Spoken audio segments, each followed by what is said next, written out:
Mustafa Khamenei ആരോഗ്യവാനായിരിക്കുന്ന ദൃശ്യം പുറത്തുവിട്ട Iran മാധ്യമം. മുസ്തഫ ഖമനയി ഗുരുതരാവസ്ഥയിലാണെന്ന ഇസ്രയേലി മാധ്യമത്തിന്റെ റിപ്പോർട്ടിന് പിന്നാലെ ഇറാൻ ഭരണകൂടവുമായി ബന്ധമുള്ള മെഹർ ന്യൂസ് ഏജൻസിയാണ് മുസ്തഫ ഖമനയുടെ ഈ ദൃശ്യങ്ങൾ പുറത്തുവിട്ടത്. ഭിത്തിയിൽ ചാരിയിരുന്ന് മറ്റുള്ളവർ പറയുന്നത് കേൾക്കുന്ന ഖമനയിയാണ് ദൃശ്യങ്ങളിലുള്ളത്. 12 സെക്കൻഡ് മാത്രമാണ് വീഡിയോയുടെ ദൈർഘ്യം. ദൃശ്യങ്ങൾ എപ്പോൾ എവിടെ വെച്ച് ചിത്രീകരിച്ചതാണ് എന്ന കാര്യത്തിൽ വ്യക്തതയില്ല. ഇക്കഴിഞ്ഞ വെള്ളിയാഴ്ചയാണ് മുസ്തഫ ഖമനയുടെ നില അതീവ ഗുരുതരമാണ് എന്ന ഇസ്രയേലി മാധ്യമം റിപ്പോർട്ട് ചെയ്തത്. യുഎസും ഇസ്രയേലും സംയുക്തമായി നടത്തിയ ആക്രമണത്തിൽ ഇറാന്റെ പരമോന്നത നേതാവായിരുന്ന അയത്തുള്ള അലി ഖമനയി കൊല്ലപ്പെട്ടതിന് പിന്നാലെയാണ് മകൻ മുസ്തഫ ഖമനയി ഇറാന്റെ പരമോന്നത നേതൃപദവിയിലേക്ക് എത്തുന്നത്. അധികാരമേറ്റെങ്കിലും മുസ്തഫ ഖമനയി പൊതുമധ്യത്തിലെത്താതെ പ്രസ്താവനകളിലൂടെയാണ് രാജ്യത്തെ അഭിസംബോധന ചെയ്തിരുന്നത്.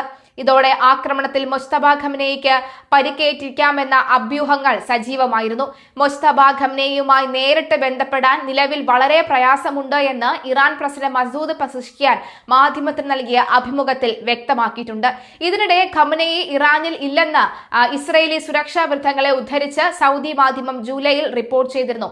അയത്തുള്ള അലി ഖമനയി കൊല്ലപ്പെട്ട ശേഷം മുസ്തഫ ഖമനയി ക്യാബിനറ്റ് അംഗങ്ങളുമായി കൂടിക്കാഴ്ച നടത്തിയിട്ടില്ലെന്ന് മസൂദ് പസിഷ്കിയാൻ ബന്ധമുള്ളവരെ ഉദ്ധരിച്ച് ഇറാന്റെ പ്രതിപക്ഷവുമായി ബന്ധമുള്ള മാധ്യമമായ ഇറാൻ വയർ റിപ്പോർട്ട് ചെയ്തിരുന്നു. ഇറാന്റെ ഉന്നത സൈനിക നേതൃത്വം ഇല്ലാതാക്കിയെന്നും ഖമനയി 90% ഇല്ലാതെയെന്നും US പ്രസിഡന്റ് ട്രംപും അവകാശപ്പെട്ടിരുന്നു. ഇത് തള്ളിയ ഇറാൻ ഭരണകൂടം അധികൃതർ നിർണായക തീരുമാനങ്ങൾക്ക് ഖമനയി തന്നെയാണ് മേൽനോട്ടം വഹിക്കുന്നതെന്നും നിർദ്ദേശങ്ങൾ നൽകുന്നുണ്ടെന്നും വ്യക്തമാക്കി. എന്നാൽ മുസ്തഫ ഖമനയി പൊതുമധ്യത്തിൽ എത്താത്തതാണ് അഭ്യൂഹങ്ങൾക്ക് ഇടവരുത്തിയത്. മരുഭൂമിയിലെ മണൽത്തൈകളെ പോലും വിറപ്പിക്കുന്ന സ്ഫോടന ശബ്ദങ്ങളാണ് കഴിഞ്ഞ ദിവസങ്ങളിൽ ഉണ്ടായത്.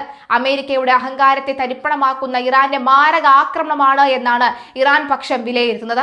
യുദ്ധത്തിന്റെ നിഴലിൽ മിഡിൽ ഈസ്റ്റ് നീറുമ്പോൾ ലോകം ഇന്നുവരെ കാണാത്ത ഒരു വൻ പ്രതിസന്ധിയിലേക്കാണ് അമേരിക്കൻ സൈന്യം വഴിതിരിഞ്ഞു വീഴുന്നത് എന്നാണ് ഇറാൻ പറയുന്നത്.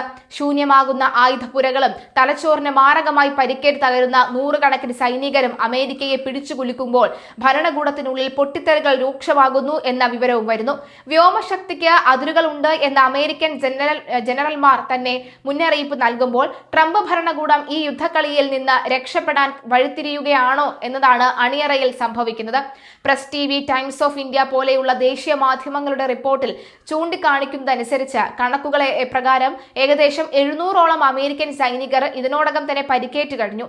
ഇതിൽ ഭൂരിഭാഗം സൈനികരെയും ബാധിച്ചിരിക്കുന്നത് ദി ട്രോമാറ്റിക് ബ്രെയിൻ ഇഞ്ചുറിയാണ്, അഥവാ തലച്ചോറിനേൽക്കുന്ന ഗുരുതരമായ ആഘാതങ്ങൾ. പുറമെ വലിയ മുറിവുകളോ രക്തസ്രവമോ കാണുന്നില്ലെങ്കിലും ശക്തമായ സ്ഫോടന തരംഗങ്ങൾ ഉണ്ടാകുന്ന ആഘാതം സൈനികരുടെ കേന്ദ്ര നാഡീവ്യൂഹത്തെയാണ് തകർത്ത് കളയുന്നത്. അഫ്ഗാനിസ്ഥാനിലും ഇറാഖിലും അമേരിക്ക നേരിട്ട അതേ മാനസിക ശാരീരിക ദുരന്തങ്ങൾ പുതിയൊരു രൂപത്തിൽ വീണ്ടും ഉയർന്നു വരുന്നത് അമേരിക്കയിൽ വലിയ ആശങ്കകൾക്ക് വഴിവെച്ചിരിക്കുകയാണ്. സ്ഫോടനങ്ങളുടെ പ്രകമ്പനത്തിൽ തലച്ചോറിലെ കോശങ്ങൾക്ക് സംഭവിക്കുന്ന നാശനഷ്ടങ്ങൾ ഉടൻ തന്നെ തിരിച്ചറിയാൻ നിലവിലെ വൈദ്യശാസ്ത്രത്തിന് പരിമിതികളുണ്ട്. പെന്റഗൺ ഇവയിൽ പലതിനെയും ചെറിയ മസ്തിഷ്കാഘാതങ്ങൾ എന്ന് വിശേഷിപ്പിക്കുന്നുണ്ടെങ്കിലും യാഥാർത്ഥ്യം ഭയാനകമാണ്. വിട്ടുമാറാത്ത തലവേദന, ഓർമ്മക്കുറവ്, കാഴ്ചമങ്ങൽ, ഉറക്കമില്ലായ്മ, പെട്ടെന്നുണ്ടാകുന്ന മാനസികാവസ്ഥ വ്യതിയാനങ്ങൾ എന്നിവ ഈ പരിക്കുകളുടെ തുടർച്ചയായി സംഭവിക്കുന്നു. പൂർവ്വകാല യുദ്ധങ്ങളിൽ പങ്കെടുത്ത് TBI ബാധിതരായ വിമുക്ത ഭടന്മാരുടെ അനുഭവം വ്യക്തമാക്കുന്നത് ഈ മുറിവുകൾ ജീവിത അവസാനം വരെ പിന്തുടരണം എന്നാണ്. എന്നിരുന്നാലും പരിക്കേറ്റ സൈനികർക്ക് കൃത്യസമയത്ത് ചികിത്സ ലഭ്യമാക്കാൻ അമേരിക്കൻ സൈന്യത്തിന് സാധിക്കില്ലെന്ന വിമർശനം അമേരിക്കൻ ജനപ്രതിനിധികൾക്കിടയിൽ ശക്തമാണ്. ഡെമോക്രാറ്റിക് സെന്റർ ഡാമി ദി ബാൾഗിവിൻ ഉൾപ്പെടെയുള്ളവർ കുവൈറ്റിലെയും മറ്റ് അമേരിക്കൻ താവളങ്ങളിലെയും പരിശോധന വീഴ്ചകളെക്കുറിച്ച് സമഗ്രമായ അന്വേഷണം ആവശ്യപ്പെട്ട് രംഗത്ത് എത്തിക്കഴിഞ്ഞു. യുദ്ധം നേരിട്ട് ഏൽപ്പിക്കുന്ന മുറിവുകളെക്കാൾ ആഴമുള്ളതാണ് ഈ അദൃശ്യ മുറിവുകളെന്നാണ് മെഡിക്കൽ വിദഗ്ധർ ചൂണ്ടിക്കാണിക്കുന്നത്. ഭൗതികമായ പരിക്കുകൾക്കപ്പുറം സാങ്കേതികമായും സാമ്പത്തികമായും അമേരിക്ക വൻ തിരിച്ചടിയാണ് നേരിടുന്നത്. 5 മാസത്തിലധികമായി തുടരുന്ന ഈ പോരാട്ടത്തിൽ ആഗോളതലത്തിൽ അമേരിക്കൻ കരുതൽ ശേഖരത്തിൽ സൂക്ഷിച്ചിരുന്ന വളരെ കൃത്യതയുള്ള ദീർഘദൂര മിസൈലുകളുടെ വലിയൊരു ഭാഗം ഉപയോഗിച്ച് തീർന്നു. ഇത് അമേരിക്കയ്ക്കുള്ളിൽ കടുത്ത അമർഷത്തിന് കാരണം ഉണ്ടാക്കി.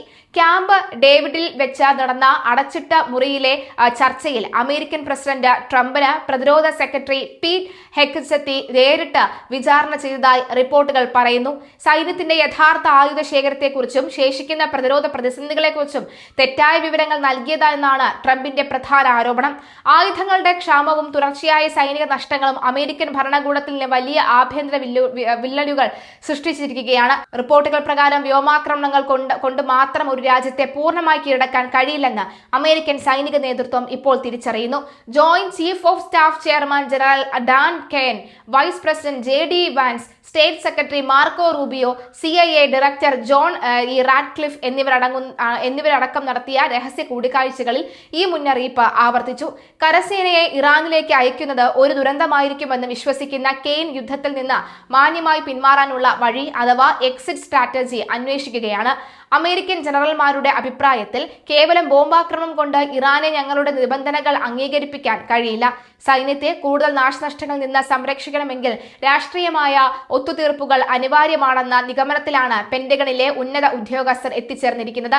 അമേരിക്കയുടെ ഇസ്രയേലിന്റെയും കടുത്ത സമ്മർദ്ദങ്ങൾക്കിടയിലും തങ്ങളുടെ നിലപാടിൽ മാറ്റമില്ലെന്ന് ഇറാൻ പ്രസിഡന്റ് മസൂദ് പെസഷ്കിയാൻ വ്യക്തമാക്കുന്നു. തന്റെ ഭരണത്തിന്റെ 2ാം വാർഷികത്തോടനുബന്ധിച്ച് നടത്തിയ ടെലിവിഷൻ സന്ദേശത്തിൽ തങ്ങളുടെ പ്രതിരോധ ശേഷിയും സൈനിക ശക്തിയും വിട്ടുകൊടുത്തുകൊണ്ട് ഒരു ഒത്തുതീർപ്പിനും തയ്യാറില്ലെന്നാണ് അദ്ദേഹം പ്രഖ്യാപിച്ചത്. ഇറാന്റെ IRGC, എയർ കോർപ്സ് ഫോഴ്സ് എന്നിവ നടത്തിയ തിരിച്ചടികൾ ലോകത്തെ അത്ഭുതപ്പെടുത്തിയെന്ന് പെസഷ്കിയാൻ അവകാശപ്പെടുന്നു. മറ്റ് രാജ്യങ്ങൾ ആക്രമിക്കാനോ അതിർത്തികൾ വികസിപ്പിക്കാനോ തങ്ങൾക്ക് ആഗ്രഹമില്ലെന്നും എന്നാൽ തങ്ങളെ ആക്രമിക്കാൻ അനുമതി നൽകുന്ന അയൽ രാജ്യങ്ങളിലെ അമേരിക്കൻ കേന്ദ്രങ്ങൾ ലക്ഷ്യമിടാൻ തങ്ങൾ നിർബന്ധിതരാകുകയാണെന്നും അദ്ദേഹം കൂട്ടിച്ചേർത്തു. ഇസ്രയേൽ ലക്ഷ്യമിടുന്നത് പേർഷ്യൻ ഗൾഫ് രാജ്യങ്ങളെ ഇറാനെതിരെ ഒന്നിപ്പിക്കാനാണെന്നും ഈ നീക്കത്തെ നയതന്ത്രപരമായി ചെറുക്കുമെന്നും ഇറാൻ വ്യക്തമാക്കുന്നു. യുദ്ധം നീണ്ടുപോകുന്നത് ആഗോള സമ്പദ് വ്യവസ്ഥയെയും ഊർജ്ജ വിപണിയെയും ആകെ ഉലച്ചിരിക്കുകയാണ്. ലോകത്തിന്റെ പ്രധാന എണ്ണക്കടത്ത് പാതയായ ഹോർമോസ് കടലിടുക്കിലെ തടസ്സങ്ങൾ ഇന്ധനവില കുതിച്ചുയരാൻ കാരണമായി.